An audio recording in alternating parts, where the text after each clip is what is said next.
بہت دل میں رہا سرکش مگر اب ہے پشیمانہ، میں تیرے رکھتا ہوں تیرے در بے مولا اپنی پیشانہ۔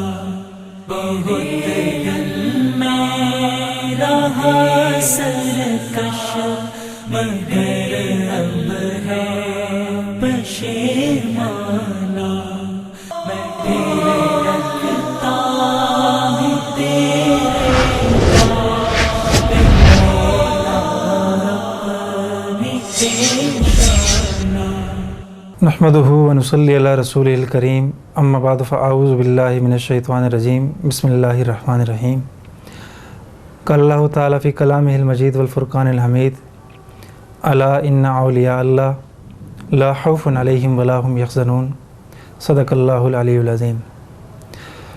ناظرین کرام، تذکرہ اولیاء کے سلسلے میں قلوب اور اذہان کو ایک بار پھر تذکرہ اولیاء سے منور و معطر کرنے کے لیے آج پھر ایک معطر، معمر، بابرکت شخصیت کے تذکرے سے ہم اس سلسلے کو منور کریں گے۔ وہ شخصیت بھی اپنے اندر بہت سارے لازوال باکمال اعمال و معمورات لے کر پوشیدہ ہے۔ کوشش کریں گے، سمجھنے کی کاوش کریں کہ رب تعالیٰ نے ان کو یہ فیض، یہ سعادتیں، یہ رحمتیں، یہ برکتیں کس انداز سے عطا فرمائی۔ میری مراد آج کی جو شخصیت ہے وہ اولیاء اللہ کی صف میں انتہائی بابرکت اور معطر و منور نام، بلکہ یوں کہہ لیجئے کہ ابتداً جو رب تعالیٰ نے متصوفین کا گروہ کھڑا کیا ان میں وہ شامل تھے۔ میری مراد بشر حافی رحمۃ اللہ تعالیٰ علیہ ہیں۔ رب تعالیٰ نے بہت ساری صفات سے نوازا اور بہت سارے انداز و اطوار سے نوازا۔ دیگر اولیاء کی طرح ظاہر ان میں بھی بہت ساری کچھ خاص نئی چیزیں ہوں گی جو ان میں رب تعالیٰ نے نہ رکھی ہوں، اس لیے کہ ہر ایک جس طرح پھول کا اپنا رنگ خوشبو ہے، ہر ایک پھل کا اپنا ذائقہ، اپنا رنگ اور اپنی شکل ہے، اس طرح ہر ایک ولی کے تذکرے میں بھی ہمیں کچھ نہ کچھ نئی باتیں ملتی ہیں جو رب تعالیٰ نے ان کے اندر خاص رکھ چھوڑی ہیں۔ اور یہی باتیں اگر ہم کمپیریزن کرنا چاہیں تو صحابہ کرام میں بھی نظر آئیں گی کہ حضور علیہ السلام کی جتنی بھی صفات ہیں ان میں سے جو ہے وہ صدیق اکبر رضی اللہ عنہ کو صداقت، جناب عمر کو عدالت، اور جناب عثمان رضی اللہ تعالیٰ عنہ کو سخاوت کا پیکر، اور جناب علی شیر خدا رضی اللہ تعالیٰ عنہ کو شجاعت کا اور بہادری کا پیکر قرار دیا۔ یوں ہی اولیاء اللہ کے اندر بھی ہم دیکھتے ہیں ان کے گروہ کے اندر بھی بہت ساری صفات ایسی ہیں جو ہر ایک سے مختلف پائی جاتی ہیں۔ بشر حافی رحمۃ اللہ تعالیٰ علیہ کے اندر بھی بہت ساری صفات ہیں۔ ان میں جو بڑی صفت یہ تھی کہ دل بے حد نرم تھا، جو رب تعالیٰ کے تذکرے کو سنتا اور اسی وقت موم ہو جاتا۔ آپ کی ابتدائی زندگی کی طرف ہم آئیں گے اور ہم اس میں ذکر کریں گے کہ دل کی نرمی کس پائے کی تھی۔ آپ کی ولادت جو ہے وہ 152 ہجری کے اندر ہوئی اور مرو کے اندر ہوئی آپ کی ولادت۔ آپ کا پورا نام جو تھا وہ ابو نصر بشر بن حارث بن عبد الرحمن بن عطا المروزی البغدادی تھا۔ آپ رحمۃ اللہ علیہ کا نام ابو نصر اور بشر بن حارث تھا، لیکن بشر حافی کے نام سے آپ کے مشہور ہونے میں مختلف اقوال ہیں، اور وہی اقوال ہیں جن قولوں کو ہم ذکر کریں گے کہ وہ آپ کے رب تعالیٰ کی محبت کی طرف، یہ رب تعالیٰ کے قرب کی طرف جو پلٹنے کا ذریعہ بنے، وہ وہی قول ہیں جس سے آپ کے نام کی تبدیلی کا اندازہ بھی ہو جائے گا۔ بشر حافی کا مطلب ننگے پاؤں، تو آپ کو بشر حافی اس لیے کہا جاتا تھا کہ آپ کی جو توبہ کا جو سبب ہے وہ ننگے پاؤں چلنا تھا۔ اس ننگے پاؤں چلنے کو رب تعالیٰ نے وہ فعل آپ کے نام ہی کا لاحقہ بن گیا اور وہ سبب شہرت بھی بنا۔ اور یہ بھی بتاتا چلوں بہت سارے اولیاء کے ہاں یہ نام آپ کو ملیں گے، ان ناموں پہ آپ اس انداز سے مت جائیے کہ نام کیسے ہیں اور ان کے کام کیا ہیں، صرف یہ دیکھیے کہ رب تعالیٰ نے ان کو قبولیت کتنی دی، اس لیے کہ ان کے ہاں رب کی رضا بہت زیادہ اہم تھی، نام و لقب کا انداز اتنا پسندیدہ نہیں تھا، ورنہ ان کے ہاں بھی بہت سارے لمبے القاب لگائے جا سکتے تھے، وہ بھی خود کو ڈاکٹر، پروفیسر اور شیخ الاسلام، مفتی اعظم لکھوا سکتے تھے، لیکن ایسا کچھ بھی نہیں ملتا۔ وجہ یہ کہ جذبہ اخلاص اتنا تھا کہ جو رب کے بندوں کی خدمت ہے وہ بہت زیادہ پسندیدہ تھی. یہی وجہ ہے کہ ان کے ناموں کی طرف اس انداز سے کبھی توجہ نہیں دی گئی. حضرت بشر حافی رحمۃ اللہ تعالیٰ علیہ کی جو ابتدائی زندگی کی طرف ہم جائیں تو وہ جو ہے وہ گناہوں سے لبریز ملتی ہے، اور وہ شراب و کباب اور اس قسم کے جتنے بھی مشاغل ہیں آپ ان میں ہمہ تن مشغول رہتے تھے. اور یہ مشغولیت اس حد تک تھی کہ کبھی جو ہے وہ رب تعالیٰ کے قرب کی طرف توجہ ہی نہیں گئی، اور دل میں یہ خیال بھی نہیں آیا کہ چلو رب کی طرف لوٹیں، میں رب کا بندہ ہوں اور میں نے دنیا سے جانا ہے، رب کے ہاں حاضری ہے، حشر ہے، قبر ہے، باقی معاملات بھی ہیں. یہ توجہ کبھی دل دماغ کے کسی کونے زاویے سے گزری بھی نہیں. ہوا یوں، 2 اقوال مشہور ہیں آپ کی توبہ کے حوالے سے. پہلا قول تو معروف کتب کے اندر ہے، وہ یہی ہے کہ آپ جو ہیں وہ ایک دن یوں ہی بازار سے چلتے جا رہے ہیں کہ کسی کاغذ پر جو ہے وہ رب تعالیٰ کا اسم گرامی لکھا ہوا ملا. آپ نے اس کو اٹھایا، صاف ستھرا کیا، اور 4 دانے کا آپ کی جیب میں تھے، ان سے خوشبو خریدی، اور خوشبو خریدنے کے بعد اچھے انداز سے اس کو معطر کیا، منور کیا. اگرچہ بے عمل تھے، رب تعالیٰ کی محبت قرب سے دور تھے، اور رب کی محبت کی لذت سے نا آشنا تھے، لیکن وہ جو میں نے پہلے کہا کہ دل جو تھا وہ بڑا نرم تھا، وہ قبولیت کی جو صفت تھی وہ بہرحال موجود تھی. یہ یوں کہہ دیجیے، تعبیر کیجیے کہ کھیتی میں وہ صلاحیت تھی، لیکن اوپر ایک دبیز سا پردہ پڑا تھا جس سے یہ احساس تھا کہ شاید یہ زمین بنجر ہے، یہاں حیات نہیں مل سکتی، یہاں وہ حیات پیدا نہیں ہو سکتی کہ جو اس کھیتی کو تبدیل کر دے اور سبزہ ہی سبزہ رب کی محبت کا لہرانے لگے. بس اس کو معطر کیا بڑے اچھے انداز سے، خوشبو لگائی اور سنبھال کر ایک بلند جگہ پہ اس کو رکھ دیا. اب جب رات سوئے، وہ بے عملی کی رات، رب تعالیٰ کے ہاں یہ عمل اتنا پسندیدہ ہو گیا. بعض اوقات ہم یوں سمجھتے ہیں کہ بہت چھوٹا عمل جو ہے وہ بہت ہی کم ہے، لیکن یہ رب کے ہاں فیصلے ہوئے ہوتے ہیں کہ رب کو وہی عمل سب سے زیادہ محبوب ہوتا ہے. بہت ساری مثالیں احادیث میں آپ کو ملیں گی کہ کہیں پر کتے کو پانی پلانے پہ یا بلی کو پانی پلانے پہ رب فاحشہ عورت کی بخشش کر دیتا ہے، اور کہیں پر جانوروں کو جھڑکنے پر مدتوں کا عبادت گزار جو ہے وہ رب کے پنجے میں آ جاتا ہے. تو یہ بڑی اہم چیز ہے، کسی عمل کو چھوٹا سمجھ کر نہیں چھوڑنا چاہیے، مبادہ یہ کہ رب کے ہاں وہ بڑا قابل قبول ہوگا. حدیث مبارکہ میں آتا ہے کہ محشر کا دن ہوگا اور آگ جو ہے وہ پورے الاؤ سے بھڑک رہی ہوگی، اور بار بار جو ہے وہ ایک گناہگار سے بالکل اس کے قریب میں وہ اس کی تپش محسوس کر رہا ہوگا، اور یہ سوچ رہا ہوگا کہ ابھی چند لمحوں بعد میں اس آگ میں جھلس جاؤں گا. بار بار آگ کا الاؤ اس کے قریب آئے گا، پھر دور ہوگا، پھر آئے گا. اچانک ایک طرف سے ایک بڑی لہر اور ایک موج بکھری ہوئی آئے گی، وہ اس پورے کے پورے آگ کے الاؤ کو بجھا کر چلتی بنے گی. وہ حیران سرگردان ہوگا کہ یہ میرے ساتھ کیا ہوا، میں تو گناہ گار تھا اور میرا نتیجہ، مجھے انعام بدلہ جو تھا وہ یہی ملنا تھا، یہ آگ تو بجھ گئی. تو اچانک ایک فرشتہ نمودار ہوگا، وہ کہے گا کہ اے بندے، مدتوں قبل تو جب زندگی میں تھا تو نے ایک بار رب تعالیٰ کے خوف سے، رب تعالیٰ کی محبت سے، اس کی آخرت کے خوف سے اور اپنے ایمان پہ جو امید تھی اس امید سے تو نے رب کے سامنے ہاتھ اٹھائے تھے. رات کا پچھلا پہر تھا اور تیری آنکھوں سے ایک آنسو کا قطرہ جو تھا وہ ٹپک کر تیرے گالوں پہ آ کر لگا تھا. یہ وہی ندامت والا ایک آنسو ہے، یہ وہی توبہ والا ایک آنسو ہے جس نے آج سمندر کی اتنی بڑی موجوں کا رخ اختیار کر لیا ہے. یہ تیری اس رات کا رونا ہے، وہ آنسو جو رب کو بڑا پسند آیا ہے. تو کہنے کا مقصد یہ ہے کہ چھوٹا عمل ہمارے ہاں تو چھوٹا ہے، وہ رب کے ہاں بڑا مقبول اور بڑا سمجھا جاتا ہے. بشر حافی رحمۃ اللہ تعالیٰ علیہ رات کو سوئے تو رب تعالیٰ کے ہاں سے ندا آئی. خواب میں ایک منادی ندا کرتا ہوا پایا، کہنے لگا کہ جس طرح اے بشر تو نے ہمارے نام کو معطر منور کیا، ہم نے تیرے نام کو معطر منور کرنے کا فیصلہ کر لیا.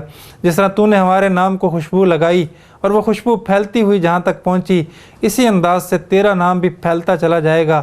اس نام سے، اس شخصیت سے جتنے فیوزات نکلیں گے وہ بھی یوں ہی پھیلتے چلے جائیں گے. اور جب صبح آپ اٹھے تو آپ نے اپنے دل کو وہ گناہوں والی جتنی بھی آشنائی تھی اس سے بدلا ہوا پایا، اور یہ آپ کی توبہ کا سبب بنا. ایک قول تو یہ ہے. دوسرا قول موسیٰ بن جعفر رحمۃ اللہ تعالیٰ علیہ کے حوالے سے ملتا ہے. وہ یہ کہ ایک دن وہ ان کے گھر کے قریب سے گزر رہے تھے بشر حافی رحمۃ اللہ تعالیٰ علیہ کے. دیکھا ایک کنیز جو ہے وہ بڑا کھانے پینے کی چیزیں ہیں، ان میں کئی کھانا اس قابل ہے کہ وہ قابل استعمال ہے، وہ کوڑا کرکٹ کی بالٹی میں لے کر باہر پھینکنے آئی، اور کافی زیادہ تعداد میں جب وہ پھینکا وہ واپس جانے لگی، دیکھا ایک شخص کھڑا ہے اور حیرت سے بشر حافظ رحمۃ اللہ علیہ کے بڑے گھر کو اور وہ کنیز کو دیکھ رہا ہے۔ تو اس نے پوچھا کہ آپ کیوں کھڑے ہیں، کیا پوچھنا چاہتے ہیں؟ تو حضرت موسیٰ بن جعفر نے رحمۃ اللہ تعالیٰ علیہ نے پوچھا کہ یہ گھر کس کا ہے؟ تو کنیز کہنے لگی یہ یہاں کے معروف جو امیر ہیں بشر حافظ رحمۃ اللہ تعالیٰ علیہ، یہ ان کا گھر ہے۔ کہا کہ یہ اس کا ذاتی گھر ہے یا وہ غلامی کی زندگی بسر کر رہا ہے؟ کہا جی ظاہری بات ہے کہ جب اتنا بڑا اور آرائش والا گھر ہے یہ ذاتی ہی ہے، یہ غلام نہیں ہے۔ کہا کہ اچھا وہ خود کسی کا غلام ہے یا آزاد ہے؟ تو کنیز حیران ہونے لگی، کہنے لگی بابا جی وہ تو آزاد ہے، تبھی تو اتنا عالیشان گھر بنایا ہے، اگر وہ غلام ہوتا تو وہ پابندی کی زنجیروں میں ہوتا، وہ بھلا کب گھر بنا سکتا تھا؟ تو موسیٰ بن جعفر رحمۃ اللہ علیہ فرمانے لگے بس یہی پوچھنا تھا، یہی انداز ہوا، یہی اندازہ ہو رہا تھا کہ یہ ایک آزاد شخص کا گھر ہے، اگر وہ عبد ہوتا، غلام ہوتا تو ایسے کام کبھی نہ کرتا، اگر وہ عبد ہوتا، بندہ ہوتا تو وہ ایسے کام کبھی نہ کرتا، یہ تو آزاد ہے تب اس نے اتنے بڑے گھر بنائے اور یہ لاؤ لشکر بنایا، بس یہی پوچھنا چاہتا تھا، اب میں جا رہا ہوں۔ اتنے میں بشر حافظ رحمۃ اللہ تعالیٰ علیہ کو کوئی چیز طلب پڑی، کنیز کو آوازیں دینے لگے، وہ طاہیر سے پہنچی، پوچھا اتنی دیر کہاں لگائی؟ تو کہنے لگی یوں ایک بزرگ ملے اور انہوں نے اس انداز سے گفتگو کی۔ کیا کہا؟ انہوں نے کہا کہ یہ واقعی کوئی آزاد شخص ہے، قید یا عبد نہیں ہے۔ کہ ایسے ہی کہا ہاں۔ پوری گفتگو واقعہ سناؤ۔ تو کنیز نے پورا واقعہ اثر 9 سماعتوں کے حوالے کیا کہ وہ فرما رہے تھے کہ یہ آزاد شخص ہے، یہ قید یا عبد نہیں ہے، اگر یہ عبد ہوتا تو ایسا گھر کبھی نہ بناتا، یہ عبد نہیں ہے، آزاد شخص ہے۔ بس یہ جملہ ایسا سینے میں لگا، پوچھا حلیہ کیا تھا؟ کہا یہ حلیہ تھا۔ فوراً بشر حافظ رحمۃ اللہ تعالیٰ علیہ پہچان گئے کہ یہ موسیٰ بن جعفر ہیں، دوڑتے ہوئے پہنچے اور پہنچ کر کہا کہ آپ کے ایک جملے نے میری زندگی میں انقلاب برپا کر دیا۔ موسیٰ بن جعفر کہنے لگے بھائی کیسا انقلاب؟ میں نے تو نہ جملہ کوئی کہا، نہ میرے جملے کے اندر اتنی تاثیر ہے کہ وہ انقلاب برپا کرے۔ دیکھیے کیسا تواضع کا انداز ہے کہ جو رب ہدایت دیتا ہے اس کو اولیاء اپنی طرف منسوب کرنا بھی پسند نہیں کرتے۔ کہا میرے جملے میں کیسی تاثیر اور کیسا انداز؟ کہا جی آپ نے وہ کہا کہ یہ آزاد شخص ہے تبھی تو یہ کر رہا ہے، اگر یہ عبد ہوتا تو نہ کرتا، تو میں وہ آزادی والی زندگی سے عبد والی زندگی کی طرف لوٹنا چاہتا ہوں، میری رہنمائی فرمائیے۔ تب موسیٰ بن جعفر سمجھے کہ واقعی وہ جملہ اس کو لگا ہے۔ پھر آپ نے ان سے دعوت و ارشاد کا سلسلہ قائم کیا اور انہیں وہ رغبت دلائی جو آخرت کی زندگی کی طرف تھی، اور یہ بتلایا کہ بھئی ہم سارے لوگ جو ہیں وہ آزادی کی زندگی گزار رہے ہیں، عبدیت میں نہیں ہیں۔ اگر سچے عبد ہوتے تو پھر اپنے آقا رب تعالیٰ کے نافرمان نہ ہوتے۔ اصل عبد تو وہ ہے جو رب تعالیٰ کی اطاعت میں منہمک رہتا ہے۔ دوسرا قول یہ ہے کہ یہ آپ کی توبہ کا جو ہے وہ یہ سبب بنا۔ پھر آپ نے تعلیم و تعلم کا سلسلہ جوڑا اور اس میں جو تھا وہ بغداد کے مشہور ائمہ شریک حماد بن زید اور دیگر جو بڑے بڑے سکہ ائمہ تھے ان سے حدیث کی تعلیم حاصل کی، اور حسن اتفاق یہ ہے دیگر اولیاء سے جو آپ کا خاصہ زیادہ اہم ہے وہ یہ ہے کہ حدیث کی جو تعلیم و تعلم کا سلسلہ آپ سے چلا وہ بڑا اہم ہے۔ اولیاء کے ہاں ہمیں ان کے اقوال ملفوظات تو ملتے ہیں، بعض اولیاء کو وہ فن حدیث کے جو ائمہ ہیں محدثین وہ اس پیمانے پہ نہیں سمجھتے کہ ان کی روایتیں لیں، لیکن بشر حافظ رحمۃ اللہ تعالیٰ علیہ وہ ولی اللہ ہیں کہ جن کو دیگر حضرات کے ساتھ امام احمد بن حنبل رحمۃ اللہ علیہ جیسا سکہ شخص اور دیگر بڑے ائمہ محدثین ان کی روایت کو سکہ مانتے ہیں۔ سکہ کا مطلب ہے کہ ان کی روایت کی ایتھنٹسٹی ہے وہ مستند اور استنادی حیثیت رکھتی ہے، اور آپ کی جو تصوف کی زندگی ہے اس سے زیادہ بڑھ کر جو ہے وہ اشتغال جو تھا وہ فن حدیث سے تھا۔ آپ فن حدیث میں مشغول رہے اور دیگر جو لوگ تھے وہ آپ سے حدیثیں روایت کرتے تھے، آپ ان کو بیان بھی کیا کرتے تھے۔ یوں یہ سلسلہ چلتا رہا۔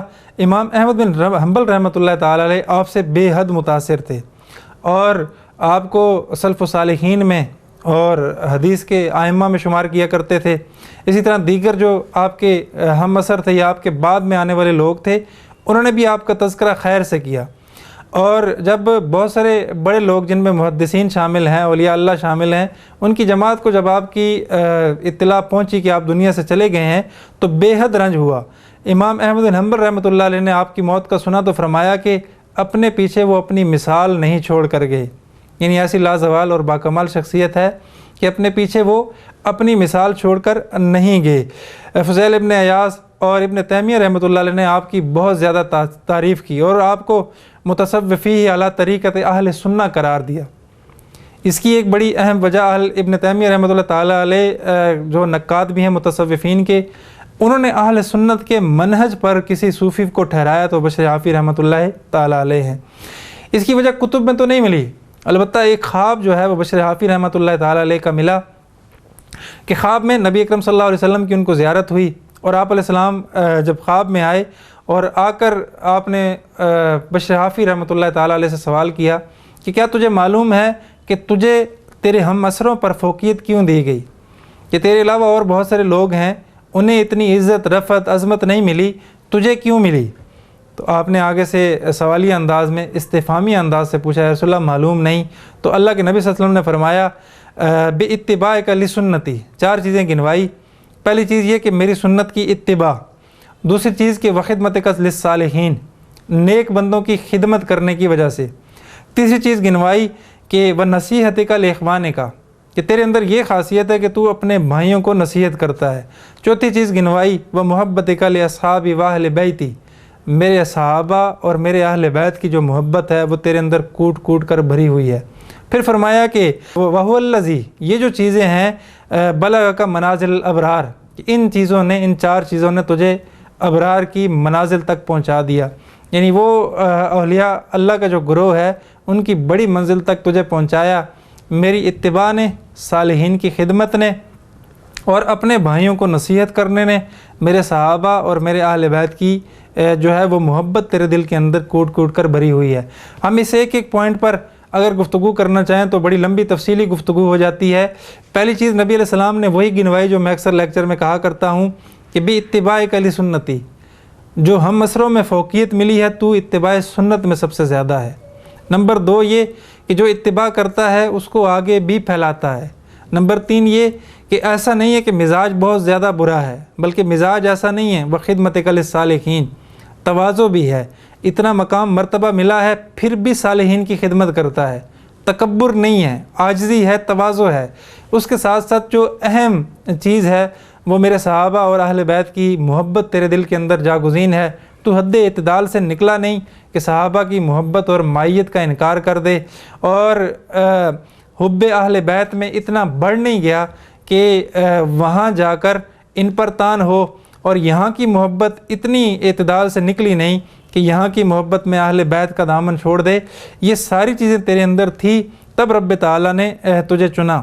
یوں ہی سلسلہ چلتا رہا، آپ جو تھے فیوزات اور احادیث اور حدیث کی خدمت کے ساتھ ساتھ متصوفین کی خدمت بھی، اور جو فیض رب تعالیٰ کے نیک بندوں سے آپ کو حاصل ہوا آپ اس کو پھیلاتے رہے، اور 227 ہجری میں اجل کا فرشتہ پہنچا اور آپ کو یہ دنیا چھوڑنی پڑی۔ ہر ایک نے چھوڑنی ہے۔ 227 ہجری میں بشر حافی رحمۃ اللہ تعالیٰ علیہ رب کے ہاں پہنچ گئے۔ اللہ تعالیٰ سے دعا ہے اللہ تعالیٰ ہمیں ویسے ہی تواضع، ویسا ہی نرم و گداز دل عطا فرمائے، اور ہمیں ان کی تعلیمات سے بھرپور فائدہ اٹھانے کی توفیق عطا فرمائے۔ وآخر دعوانا ان الحمد للہ رب العالمین۔ بہت دل میں رہا سرکش مگر اب ہے پشیمانہ، میں پھر رکھتا ہوں تیرے در پہ مولا اپنی پیشانہ۔ بہت دل میں رہا سرکش مگر اب ہے پشیمانہ،